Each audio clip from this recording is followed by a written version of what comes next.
everyone, I'm Stephanie. I'm at the Hall Theatre at Concordia, where the screening for Dread took place. For the second day in a row, it's a new one by Clive Barker that closes off the day. We spoke with the director, Anthony de Blasi, about his long-standing collaboration with this novelist.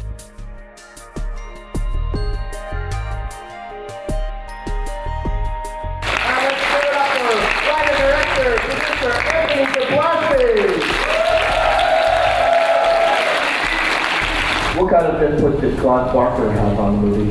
He hasn't seen it yet. He hasn't read the script, right? No.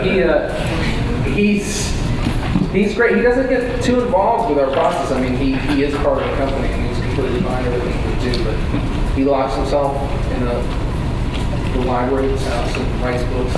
And he reads the script before we do the shoot. He gives his comments. He comes in when we're editing and throws out nuggets that really help. And I think that's where he purpose, but he doesn't leave the house rarely. I mean, you get him out once in a while. I don't know how you do it. I think with sexual favors. Right? Come on. See, that guy, he's a psychopath. He picked me up last night. They made up glycerin replicas, which I ate as well because I felt bad for her afterwards to get audio. And they were worse than the rotten piece of meat. It was like this soapy, cartilage-ridden, there was like celery bits, and the second it hit your mouth, you just wanted to vomit. And I remember early on, they asked me, they're like, do you want us to give it like a flavoring, like lemon or something? I'm like, no, just leave it as. I'm like, the grosser the better for the performance. And I kind of feel bad about it because it was. I nearly vomited the second I put it in my mouth, and she ate that whole thing down. She couldn't. This was great because she was.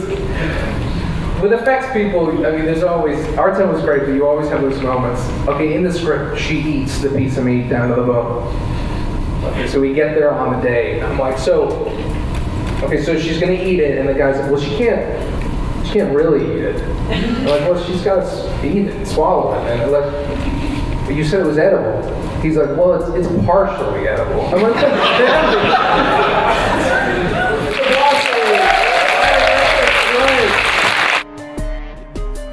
J'ai bien aimé la psychologie là, dans le film où d'aller plus loin, puis le dialogue, c'était vraiment bon, on embarqué. Really gross at some point, but great, real interesting and stressful too. Yeah.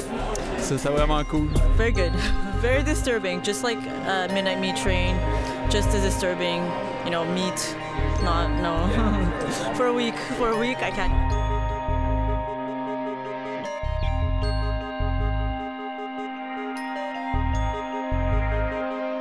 I loved it. It was great. So, I mean, I think to sit there and watch the film with an audience of that size, with the people who are there, the fans who are come to see these movies because they love them, and not because they're saying, well, here, we're out on a Friday night, well, let's see that movie.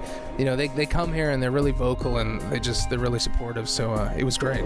And I say, everyone come down and do it. Everyone who gets a movie, come to Fantasia if they let you in.